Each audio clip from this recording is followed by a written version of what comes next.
সব দেশে যে 35 দেশে কাজ করেছি, আমরা ঘাবড়ায় যেতাম 6 এর বেশি হলে।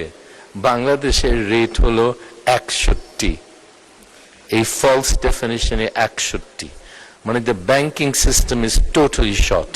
এবং এটাতে করা কোনো পদক্ষেপ সরকার না নিলে এরকমই থাকবে, এবং অর্থনীতি অগ্রগতি আপনি আশা করাটা আপনাদের ভুল।